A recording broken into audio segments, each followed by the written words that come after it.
पाठशाला की पहली क्लास, जिसमें आज आपको बताएंगे प्रधानमंत्री मोदी का 7 एक्शन प्लान, जिसे देखकर ट्रंप, जिनपिंग भी आज हो रहे हैं हैरान। देश पर फिलहाल संकट नहीं, पेट्रोल डीजल गैस सब भरपूर है, लेकिन हॉर्मुज नहीं खुला तो क्या होगा? मोदी के काफिले में सिर्फ 2 कार, कितने मुख्यमंत्री, मंत्री, मेट्रो, साइकिल और ई रिक्शा पर सवार हुए, ये आपको दिखाऊंगा। 12 साल में मोदी की 13 अपील, बदलते बढ़ते भारत के विकास के व्हील और संकट काल में पीएम मोदी के वो फैसले जिसने देश को मुसीबत से बचाया, बाहर निकाला। अब मोदी क्या करने वाले हैं? तेल संकट से निकालने वाला मोदी का गेम चेंजर प्लान, यूएई से होने वाली डील, कौन से प्रोजेक्ट करेंगे तेल का खेल? अगर ईरान और अमेरिका के बीच डील नहीं हुई तो युद्ध फिर से तय मान लीजिए, और उस कंडीशन में अगर हॉर्मुज लंबे वक्त तक बंद हो गया, तब देश में ऊर्जा का कितना गहरा संकट आएगा, इसका ट्रेलर देश ने ईरान युद्ध शुरू होने के कुछ ही दिनों के बाद देख लिया था। जब गैस के लिए लंबी लंबी लाइनें लगने लग गई थी, रेस्टोरेंट्स बंद होने लग गए थे, पेट्रोल पंपों पर नो पेट्रोल का बोर्ड लगा दिया गया था, फैक्ट्रियों में प्रोडक्शन रुक गया था और प्रवासी मजदूर अपने गांव लौटने लगे थे। ये हालात दोबारा पैदा ना हो, इसके लिए पीएम मोदी पेट्रोल डीजल बचाने के साथ साथ 7 अपील कर रहे हैं। उन अपील का कितना असर हो रहा है, लोग पीएम मोदी की बात किस हद तक मान रहे हैं, आज आपको बताऊंगा। जनता और विपक्ष पीएम मोदी की अपील पर कितना अमल कर रहे हैं, यह आपको आगे बताऊंगा। लेकिन पहले देखिए कि खुद प्रधानमंत्री नरेंद्र मोदी के कैबिनेट के मंत्री जो हैं, वो एनडीए शासित राज्यों के मुख्यमंत्री क्या पीएम की अपील का पालन कर रहे हैं और क्या कर रहे हैं? जो पीएम ने अपील की है उस पर वो क्या कर रहे हैं? यूपी के मुख्यमंत्री योगी आदित्यनाथ ने मंत्रियों अधिकारियों का काफिला 50% कम कर दिया है। एमपी के सीएम मोहन यादव के काफिले में गाड़ियों की संख्या 13 से घटकर 8 हो गई। राजस्थान के मुख्यमंत्री भजनलाल शर्मा ने सरकारी कार्यक्रमों और दौरों में गैर जरूरी गाड़ियों को कम करने का निर्देश जारी किया। उत्तराखंड के मुख्यमंत्री पुष्कर सिंह धामी ने अपनी फ्लीट को घटाकर 5 गाड़ियों तक सीमित कर दिया है। दिल्ली की सीएम रेखा गुप्ता ने भी अपना काफिला छोटा कर लिया है। इसके अलावा गुजरात के राज्यपाल ने हेलीकॉप्टर की यात्रा करने से इनकार कर दिया, मना कर दिया है। वो अब ट्रेन और बस से यात्रा करेंगे।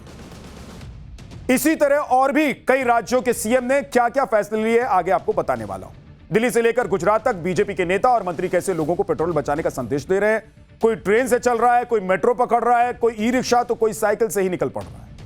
पीएम की अपील के बाद देश भर से आ रही अजब गजब की जो तस्वीरें हैं वो भी आपको दिखाने वाला हूं। लेकिन पहले देखिए कि जब देश संकट में होता है तब पीएम मोदी कैसे उस संकट से निपटने के लिए एक नया तरकीब और तरीका ढूंढ ही लेते हैं।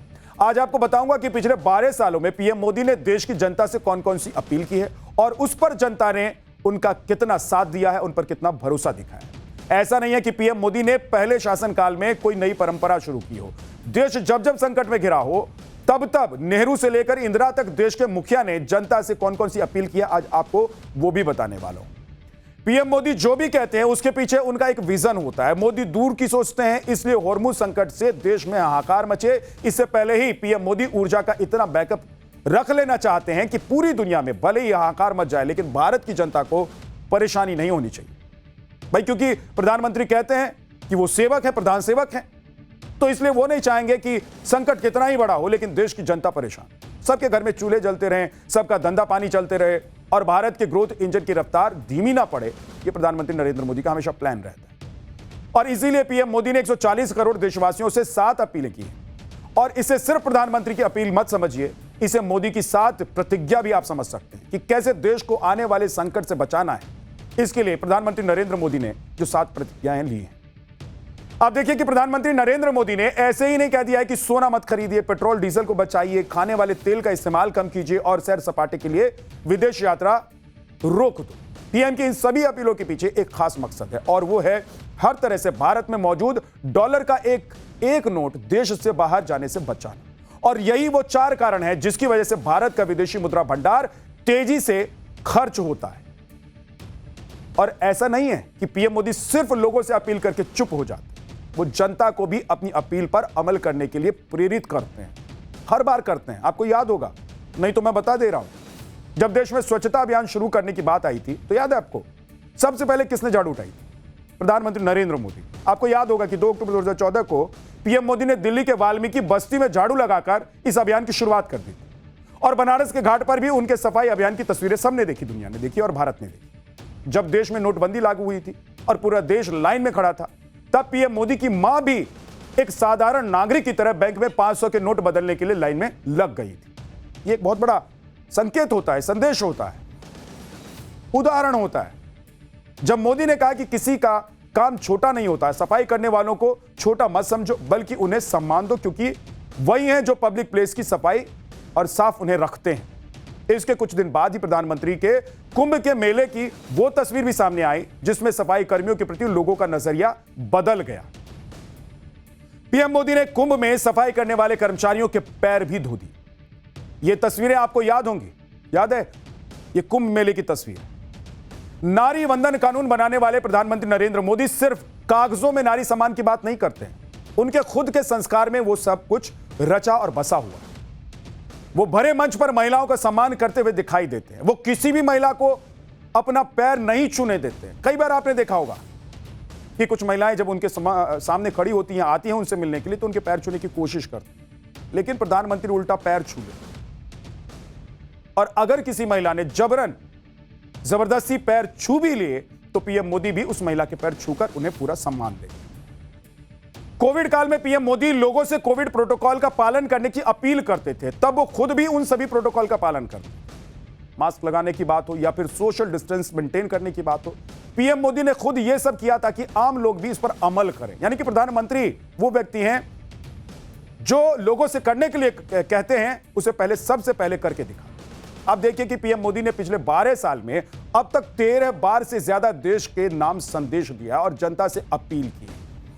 सभी संकट से उबरने के लिए प्रधानमंत्री नरेंद्र मोदी के पास कोई ना कोई प्लान होता है, और संकट से उबारने के लिए जो प्लान उनका होता है उसके लिए वो देश से अपील करते हैं। देश को मजबूती दिलाने के लिए प्रधानमंत्री नरेंद्र मोदी के पास हमेशा कोई ना कोई प्लान होता है। पीएम मोदी वक्त वक्त पर अलग अलग तरह की अपील इसलिए करते रहते। स्वच्छ भारत अभियान से लेकर वोकल फॉर लोकल और श्री अन्न खादी अपनाओ और एक पेड़ मां के नाम, यानी कि देश में हर व्यक्ति को यह प्रेरणा मिले पेड़ लगाने के, इसलिए उन्होंने नाम क्या दिया, देखिए, एक पेड़ मां के नाम। इस तरह की अपील उन्होंने की और मकसद बिल्कुल उनका साफ है। आपको पता है कि वो क्या करना चाहते हैं देश में, और पीएम की हर अपील जन आंदोलन बन जाती है। हर अपील पर लोग उनके साथ जुड़ जाते हैं, करोड़ों की संख्या में लोग उनके साथ जुड़ जाते हैं। इस बार भी पीएम मोदी की अपीलों का बड़ा असर देखा जा रहा है। पीएम मोदी ने जो अपील की उस पर खुद पीएम मोदी कितना अमल कर रहे हैं, उससे पहले आपको यह दिखाता हूं कि मोदी की अपील का असर किन किन मंत्रियों और मुख्यमंत्रियों पर हो रहा है। आप ये दो तस्वीरें देखिए। पहले पीएम मोदी का काफिला ऐसा होता था, देखिए। अब ये दो तस्वीरें आप देख रहे हैं कि एक तरफ आज की तस्वीर है, दो गाड़ियों का, वो जो दो काली गाड़ियां आप देख रहे हैं, ये प्रधानमंत्री नरेंद्र मोदी सड़क पर हैं। और इससे पहले की तस्वीर देख लीजिए, ये देखिए, ये लंबा चौड़ा ये काफिला आपको दिखाई देगा। पीएम मोदी के काफिले में अब सिर्फ दो ही गाड़ियां हैं। यानी कि इस बार भी पीएम मोदी ने खुद ऐसी पहल की है ताकि लोग उनसे प्रेरित हों और कम से कम गाड़ियां लेकर सड़क पर निकलें। पीएम मोदी का काफिला तो आपने देख लिया। अब देखिए कि मोदी कैबिनेट के कौन कौन से मंत्री और एनडीए शासित राज्यों के कौन कौन से मुख्यमंत्री उनकी तरह ही अपने काफिले को छोटा कर रहे हैं। केंद्रीय गृह मंत्री अमित शाह ने अपने काफिले में सिर्फ 4 कारें रखी हैं, सिर्फ 4 गाड़ी। गृह मंत्री हैं देश के, लेकिन इसके बावजूद क्योंकि प्रधानमंत्री ने लोगों से अपील की है, तो प्रधानमंत्री, गृह मंत्री और रक्षा मंत्री नहीं करेंगे भाई, तो कौन करेगा? फिर जनता क्या सीखेगी? इसीलिए मोदी के बाद अमित शाह, उन्होंने अपने काफिले में सिर्फ 4 गाड़ियां रखी हैं, बाकी की सभी गाड़ियों को उन्होंने हटवा दिया। बोलो नहीं चाहिए भाई, हटा दो। मोदी जी 2 गाड़ी लेकर चल रहे हैं तो मैं 4 गाड़ी में चल लूंगा, मुझे नहीं चाहिए इतना लंबा गाड़ियों का काफिला। अब रक्षा मंत्री राजनाथ सिंह की बात कर लेते हैं। राजनाथ सिंह ने भी अपने काफिले की ज्यादातर कारें हटा दी है और अब उनके काफिले में भी सिर्फ 4 कारें बची हुई। कार छोड़कर मेट्रो में चढ़ गए और कहा कि अब अगर कहीं कार से जाना पड़ेगा तो वो अपने काफिले में सिर्फ 1 कार लेकर जाएंगे। ये तो हो गई केंद्रीय मंत्रियों और मुख्यमंत्रियों की बात, लेकिन आप देखिए कि पीएम की अपील का असर बीजेपी के कुछ विधायकों पर भी हुआ है। मुंबई से बीजेपी के विधायक है संजय उपाध्याय, मुंबई से चिपलून तक जाने के लिए ट्रेन में वो चढ़ गए। ये ट्रेन में विधायक साहब, बहुत कम ऐसी तस्वीरें आपने देखी होगी, लेकिन ऐसा हो रहा है देश में क्योंकि प्रधानमंत्री नरेंद्र मोदी ने लोगों से अपील की है। अब विधायक साहब खुद इसका वीडियो भी बनाकर शेयर कर रहे हैं कि देख लो भाई, मैं विधायक हूं लेकिन ट्रेन में चल सकता हूं। यूपी के महाराजगंज में बीजेपी के एमएलए जय मंगल कनौजिया कार छोड़कर ई रिक्शा में बैठ गए, ई रिक्शा में चल रहे हैं। अपने निजी आवास से डीएम कार्यालय तक उन्हें जाना था और इसके लिए उन्होंने ई रिक्शा का इस्तेमाल किया। मतलब देश बदल गया एक दिन में। आप सोचिए कि बड़े बड़े काफिले, गाड़ियों की कतारें, शान और शौकत और रुतबा, सब कुछ विधायक मंत्री का दिखाई देता था। लेकिन आज अचानक से प्रधानमंत्री की एक अपील ने कैसे देश को बदल दिया है, वो आप सोचिए और देखिए। और ऐसा नहीं है कि बीजेपी के सभी नेता और मंत्री पीएम मोदी की अपील को एकदम गौर से सुन रहे हैं और ध्यान से देख रहे हैं। कुछ ऐसे नेता भी निकले जिनको याद दिलाना पड़ा कि भाई साहब, प्रधानमंत्री नरेंद्र मोदी सिर्फ 2 गाड़ी में निकले हैं। बिहार के मुख्यमंत्री सम्राट चौधरी आज 19 गाड़ियों के काफिले के साथ वो निकले अपने घर से। हमारे रिपोर्टर वहां खड़े थे, उन्होंने गाड़ियां गिन ली। उनकी गाड़ियों का काफिला जो है 19 से 20 गाड़ियों का काफिला था। देख लीजिए, हमने तो नंबर लगा के देखा कि भाई जो हमारा रिपोर्टर गिन रहा है ये ठीक है कि नहीं है। 19 से 20 गाड़ियां थी। लेकिन कुछ ही देर में मोदी जी ने जो अपील की, उस अपील पर उन्होंने भी अमल किया। अब विपक्षी पार्टी के नेताओं पर पीएम की अपील का कितना असर हुआ है वो भी आपको एक बार दिखा देता हूं। ये देखिए, पहले तो ये देख लीजिए कि कितनी गाड़ियां हैं। ये 19 गाड़ी तो आपने देख ली, 20, 21, 22। भाई माना जाता है कि आपके काफिले में जितनी गाड़ियां हैं, आपका रुतबा, आपका भौकाल उतना टाइट है। तो भौकाल अब दिखाने का वक्त नहीं है, क्योंकि प्रधानमंत्री नरेंद्र मोदी कह रहे हैं भाई कि संकट आए उससे पहले तैयारी कर लो।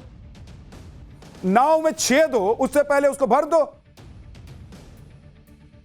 उसमें कील ठोक दो, उसमें लकड़ी लगा दो।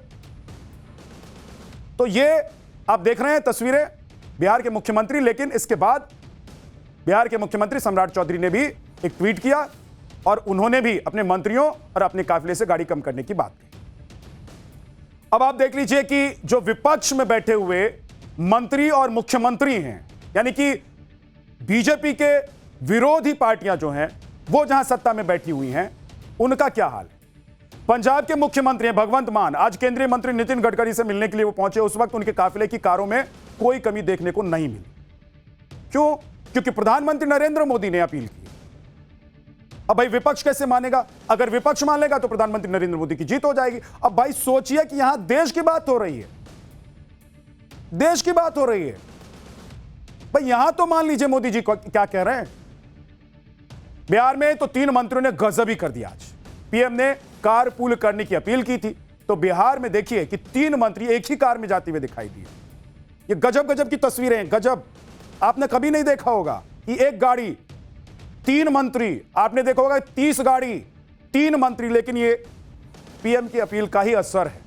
अशोक चौधरी, मदन सैनी और जमा खान तीनों साथ में निकल गए एक ही गाड़ी में बैठकर कि भाई पेट्रोल बचाना है, डीजल बचाना है।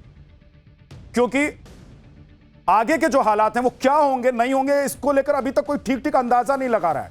इसलिए कमर पहले से कस के रखिए, कमर में गमछा बांध के रखिए कि कहीं लड़खड़ाने लगेंगे तो टाइट रहेंगे। बंगाल में बीजेपी के पहले सीएम बने शुवेंदु अधिकारी ने भी अपने काफिले में कार्य घटा दिए। सुनिए उन्होंने कहा क्या है। ये समाचार पहुंच तुरंत मैं भी डीजीपी को बता दिया, डायरेक्टर सिक्योरिटी को बता देने के लिए जो मिनिमम चाहिए वो रख के बाकी कातिला में ज्यादा गाड़ी रखने का कोई जरूरत नहीं। सुबह महाराष्ट्र के डिप्टी सीएम एकनाथ शिंदे ने तो पेट्रोल डीजल की गाड़ियों को टाटा बाय बाय कर दिया है। बोले कि अब चढ़ेंगे ही नहीं इसमें, छोड़िए, हटाइए इनको। ईवी पर शिफ्ट हो गए हैं वो। और ईवी पर शिफ्ट होने के बाद उन्होंने क्या कहा है, आज आपको सुनना चाहिए। देखिए, जो अपील उन्होंने की है, ये अपील को मान्य करना चाहिए, स्वीकारना चाहिए। और इसलिए मैं खुद भी एक ईवीएम, ये इलेक्ट्रिक व्हीकल जो गाड़ी है, इलेक्ट्रिक व्हीकल से मैं जा रहा हूँ। और हमारे जो कॉन्वॉय में जितनी भी गाड़ियां, जो आवश्यक गाड़ी जितनी है, सुरक्षा विषय जितनी भी गाड़ी है, उसको रखकर बाकी गाड़ी जितने कम कर सकते हैं उतने कम करूंगा।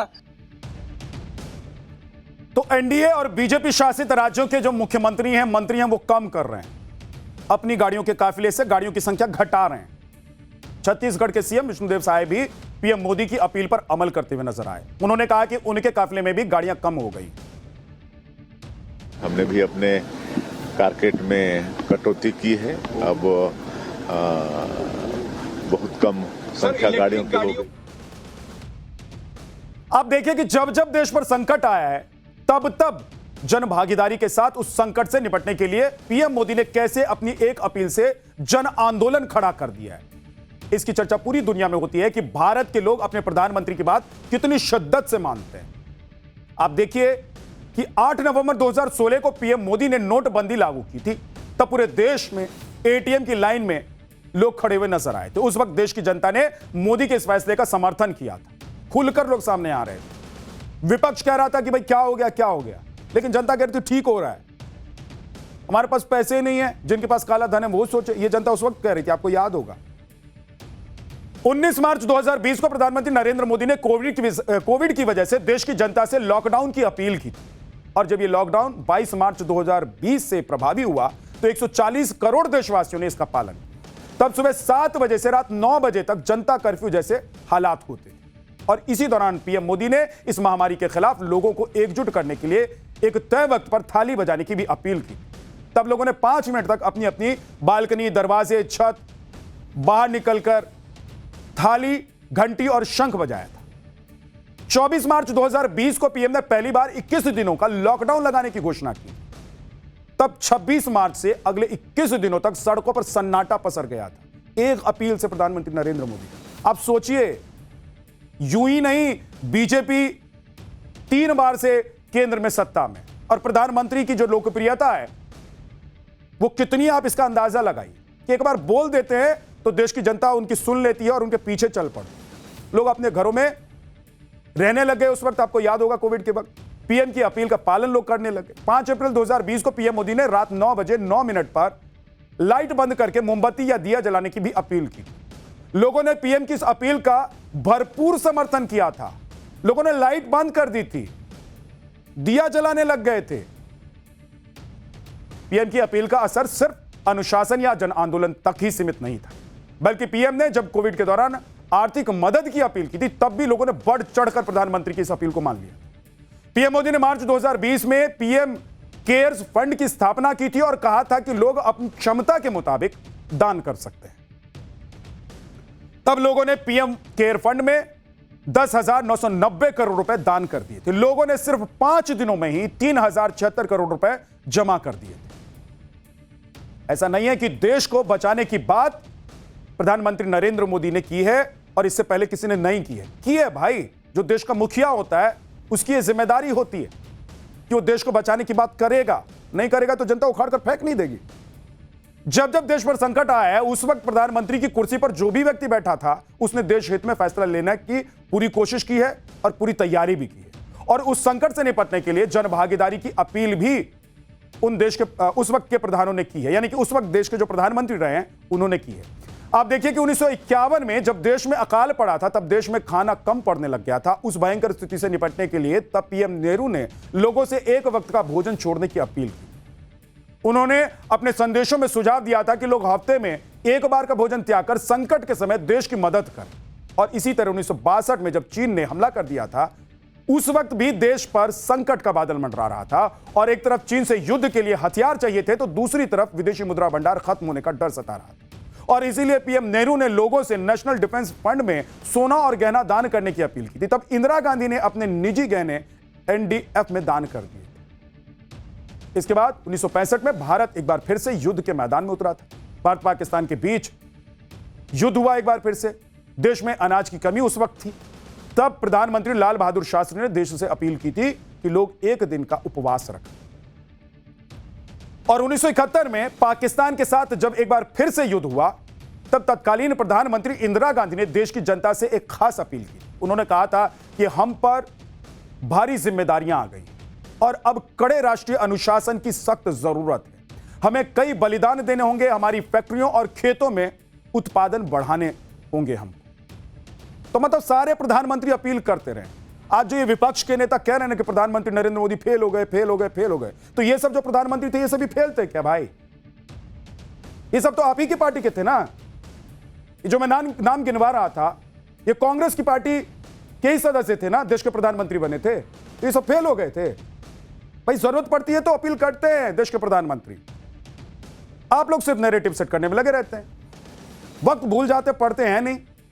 पीएम मोदी ने 2014 में सत्ता में आने के बाद देश के बुनियादी ढांचे पर फोकस किया। उन्होंने डिजिटल सशक्तिकरण, सोशल वेलफेयर और दुनिया में भारत को मजबूत करने पर पूरा ध्यान केंद्रित कर दिया। दुनिया में भारत की इमेज बनाने के लिए बड़े फैसले उन्होंने लिए।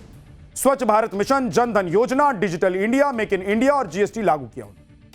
सेना को न सिर्फ आत्मनिर्भर बनाया बल्कि फ्री हैंड तक दे दिया। आपको याद होगा कि सेना के जवान और उनसे जुड़े हुए जितने लोग थे, रिटायर्ड जो जितने भी ऑफिसर्स थे, सब कह रहे थे कि मोदी जी के आने के बाद अब फ्री हैंड मिल गया है। एक बार उधर से सीमा पार से कोई गोली आएगी तो यह पूछकर गोली नहीं भर के मारेंगे, जितनी गोली मार सकते हैं मार देंगे।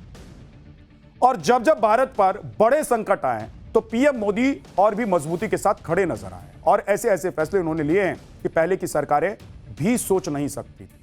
और अब जो विपक्ष में बैठी हुई पार्टियां हैं वो तो सदमे में आ जाती है कि इतना बड़ा फैसला कैसे हो सकता है। मोदी ने दुनिया को दिखा दिया कि संकट के समय भारत क्या कुछ कर सकता है। पीएम मोदी हर बार कैसे संकट के समय स्ट्रेंथ बनकर देश के साथ खड़े हुए, वो अब आपको एक बार बता देता हूं। कोरोना संकट के दौरान भारत ने न सिर्फ अपनी स्वदेशी वैक्सीन विकसित की बल्कि वैक्सीन मैत्री पहल के माध्यम से वैक्सीन हब के रूप में पहचान भी बना ली और दुनिया भर के 150 से ज्यादा देशों को वैक्सीन और दवाएं भारत ने उपलब्ध करा दी।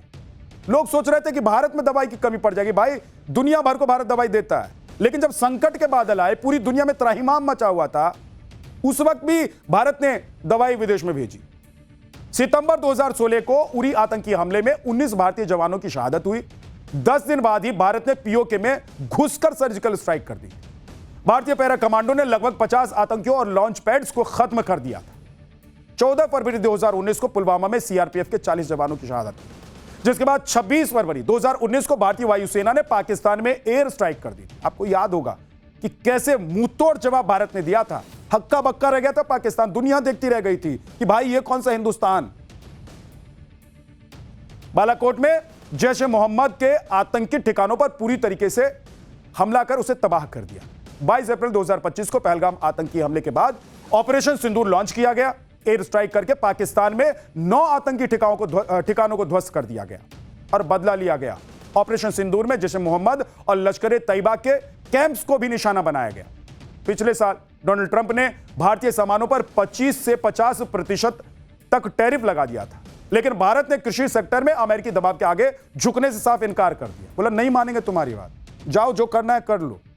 और पीएम मोदी ने किसानों के हितों की रक्षा के लिए कड़ा रुख अपनाया। जो सही फैसले थे वो उन्होंने लिए। पीएम मोदी ने जिस तरह से भारत को दुनिया के नक्शे पर मजबूती के साथ खड़ा किया, उसके बाद उनका डंका पूरी दुनिया में बज रहा है। और ये सिर्फ हवाई बातें नहीं है, पूरी दुनिया मोदी का लोहा मान रही है। अब देखिए कि अमेरिका की बिजनेस इंटेलिजेंस और डेटा एनालिटिक्स फर्म है, एक नाम है मॉर्निंग कंसल्ट। इसने अप्रैल में जो सर्वे कराया था उसमें भी मोदी नंबर 1 पोजीशन पर आए। मतलब भारत में तो प्रधानमंत्री नरेंद्र मोदी नंबर 1 है ही, बाकी जो दुनिया में सर्वे हो रहे हैं उसमें भी प्रधानमंत्री का नंबर 1 होना तय माना जा रहा है और तय हो जाते हैं। सर्वे में पीएम मोदी को 70% अप्रूवल रेटिंग मिली थी, जबकि बाकी नेताओं की अप्रूवल रेटिंग देखिए कि दक्षिण कोरिया के राष्ट्रपति ली जे मयोंग को 63% के साथ दूसरे नंबर पर रहे वो, जबकि चेक गणराज्य के आंद्रेज बाबिस 55% के साथ तीसरे नंबर पर रहे। कनाडा के मार्क कार्नी 54% के साथ चौथे नंबर पर। अमेरिकी राष्ट्रपति डोनाल्ड ट्रंप तो टॉप 10 में भी जगह नहीं बना पाए। मतलब दादा बनते फिरते हैं कि जो चाहेंगे करेंगे, जिसको चाहेंगे जिंदा रखेंगे, जिसको चाहेंगे मिटा देंगे। उन्होंने बोला था ना कि ईरान को मिटा देंगे, ईरान ने क्या हाल कर दिया है। 10वें नंबर 10 जो लोगों के नाम है उसमें भी नहीं है भाई डोनाल्ड ट्रंप का नाम, लेकिन प्रधानमंत्री नंबर 1 है, पहले नंबर पर। ट्रंप महज 39% अप्रूवल रेटिंग के साथ 15वें नंबर पर है। मोदी का डंका यहां भी बज रहा है। यह अप्रूवल रेटिंग विकास की योजनाएं, देश की अर्थव्यवस्था, विदेश नीति और भविष्य की उम्मीदों पर तय की जाती है और इन सब में फिलहाल पीएम मोदी के आगे कोई टिकता नहीं है, कोई नहीं दिखता है। अब जब देश पर एक और संकट दिखाई दे रहा है तो पीएम मोदी फिर से पहल शुरू कर रहे हैं। हमने आपको बताया था कि मोदी यूएई जा रहे हैं। पीएम मोदी की यूएई यात्रा का मुख्य मकसद युद्ध के बढ़ते तनाव और तेल की रिकॉर्ड कीमतों के बीच भारत की ऊर्जा सुरक्षा को मजबूत करना है। आप देखिए कि एनर्जी मार्केट में कच्चे तेल की कीमतें लगातार बढ़ती जा रही हैं, पूरी दुनिया में हाहाकार मचा हुआ है। WTI क्रूड ऑयल 102 प्रति बैरल पर ट्रेड कर रहा है, जो पिछले साल के मुकाबले 61% ज्यादा है। 1970 के दशक के तेल संकट के बाद से ऐसी स्थिति नहीं देखी गई। तेल की कीमतों में हर रोज यानी कि हर दिन करीब $10 की बढ़ोतरी हो रही, जिससे भारत की आयात लगातार और आयात की जो लागत है वो 15 से $20 बिलियन तक बढ़ सकती है, अनुमान लगाया जा रहा है। और इसीलिए ना कह रहे हैं प्रधानमंत्री नरेंद्र मोदी कि भाई संकट आ सकता है, क्योंकि ये अमेरिका और ईरान इजराइल जो है ये क्या करेंगे कोई समझ में आ रहा है किसी को? कोई नहीं समझ पा रहा है। ऐसे में भारत के लिए यूएई का महत्व बढ़ गया है, क्योंकि वो दुनिया के सबसे बड़े तेल उत्पादक देशों में शामिल है। दुनिया के कुल तेल भंडारों का लगभग 6 से 7% हिस्सा यूएई के पास है और यूएई को दुनिया का 7वां सबसे बड़ा तेल भंडार वाला देश ये बना देता है उसे। यूएई के साथ हुए एक और समझौते के तहत एलएनजी की सप्लाई 2028 तक होनी है और इस दौर में पीएम मोदी एलएनजी की सप्लाई जल्दी करने को वो कह सकते हैं। दरअसल भारत अपने तेल का 85% से ज्यादा हिस्सा आयात करता है। पीएम मोदी का लक्ष्य है कि तेल की आपूर्ति मिलती रहे और इसके लिए वैकल्पिक रास्ते भी तलाशे जा सके। इधर हॉर्मुज स्ट्रेट के खुलने की भी संभावना बनती हुई नहीं दिखाई दे रही है। ईरान और ट्रंप में अभी तक कोई समझौता नहीं हुआ, दोनों सिर्फ बातें कर रहे हैं। ऐसे में भारत अब अपने एनर्जी सेक्टर को मजबूत करने के लिए उन प्रोजेक्ट्स पर भी फोकस कर रहा है जो भारत के लिए एनर्जी ब्रिज का काम करेंगे। एक तरफ पीएम मोदी यूएई से डील करने जा रहे हैं, तो दूसरी तरफ Oman Bharat deep water pipeline, Bharat Sri Lanka तेल लिंक और टीएपीआई पाइपलाइन प्रोजेक्ट की भी चर्चा शुरू हो गई। भारत और ओमान के बीच OIDMPP प्रोजेक्ट के तहत समंदर के नीचे पाइपलाइन बिछाई जानी है। यह पाइपलाइन ओमान के रास अल जिफान से गुजरात के पोरबंदर तक बिछाई जाएगी। इस प्रोजेक्ट पर चर्चा 1990 के दशक की शुरुआत में ही हो गई थी, लेकिन फिलहाल काम रुका हुआ है। 1600 किलोमीटर लंबी पाइपलाइन का कुछ हिस्सा 3500 मीटर तक गहराई में होगा और इस प्रोजेक्ट की जो तकनीक से जुड़ी सुविधाओं पर स्टडी कई साल पहले पूरी हो चुकी है।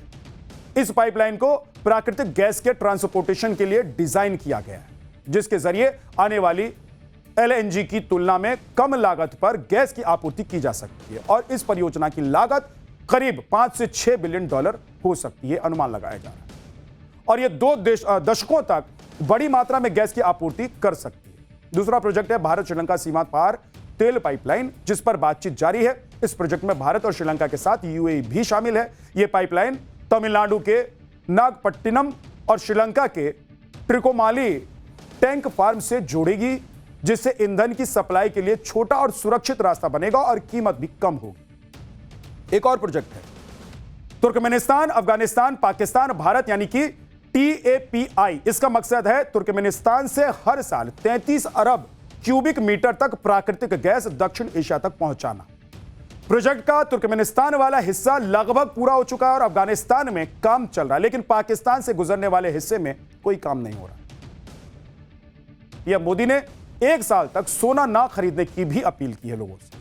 पीएम मोदी की इस अपील का ऐसा असर दिखाई दे रहा है कि किसी भी देश की अर्थव्यवस्था में सोने और डॉलर का अहम रोल कैसे होता है यह आप समझ सकते हैं।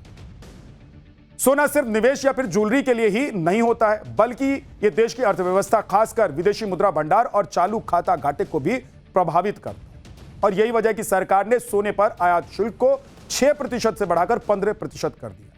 आप देखिए कि भारत अपनी सोने की खपत का बड़ा हिस्सा आयात करता है और इसका भुगतान अमेरिकी डॉलर में किया जाता है। इसलिए सोने के अधिक आयात से डॉलर की मांग बढ़ती है और रुपया कमजोर हो जाता है। ऐसे में अर्थव्यवस्था को स्थिर करने के लिए सरकार को आयात शुल्क में बदलाव करना पड़ता है। लेकिन आप यह भी देखिए कि केंद्र सरकार ने पहली बार सोने पर इंपोर्ट ड्यूटी नहीं बढ़ाई। इससे पहले भी कई मौकों पर अर्थव्यवस्था को संभालने के लिए, रुपए को मजबूत करने के लिए सोने की खरीदारी पर लगाम लगाई गई है और इसके लिए सरकार को इंपोर्ट ड्यूटी बढ़ानी पड़ी। आजादी के बाद डॉलर बचाने के लिए सरकार ने 1962 और 1968 में गोल्ड कंट्रोल एक्ट लागू किया था। 1990 के आर्थिक संकट के समय जब कुछ ही हफ्तों का विदेशी मुद्रा भंडार बचा था भारत के पास, तब सरकार ने 1990 में इस कानून को खत्म करके आयात शुल्क की व्यवस्था शुरू की थी। उस समय 250 रुपए प्रति 10 ग्राम आयात शुल्क लगाया गया था और 2012 के बजट में तत्कालीन वित्त मंत्री ने सोने पर आयात शुल्क को 2% से बढ़ाकर 4% कर दिया। इसके बाद जनवरी 2013 में सोने पर आयात शुल्क 4% से बढ़ाकर 6% कर दिया गया। फिर जून 2013 में इसे बढ़ाकर 8% कर दिया गया था। महज 2 महीने बाद डॉलर बचाने के लिए आयात शुल्क को बढ़ाया गया था, 10% कर दिया गया था इसे। साथ ही 80 से 20 नियम लागू किए गए, जिसमें आयात किए गए सोने का 20% हिस्सा निर्यात करना अनिवार्य था। फिर लंबे समय तक 10% पर रहने के बाद जुलाई 2019 के बजट में सोने पर आयात शुल्क बढ़ाकर 12.5% कर दिया गया। 2021 के बजट में इसे घटाकर 10.75% किया गया था। 2022 में रूस यूक्रेन युद्ध के कारण रुपए की गिरावट को देखते हुए फिर से बदलाव किया गया। इसमें सरकार ने सोने पर आयात शुल्क बढ़ाकर 15% कर दिया था, लेकिन जुलाई 2024 में तस्करी रोकने और ज्वेलरी उद्योग को राहत देने के लिए शुल्क घटाया गया। सरकार ने सोने पर आयात शुल्क को 15% से घटाकर 6% कर दिया, जिससे देश में सोने की कीमतें घट गई और लोग जमकर खरीदारी करने लगे। तो पाठशाला में नेक्स्ट चैप्टर अब आपको बताते हैं।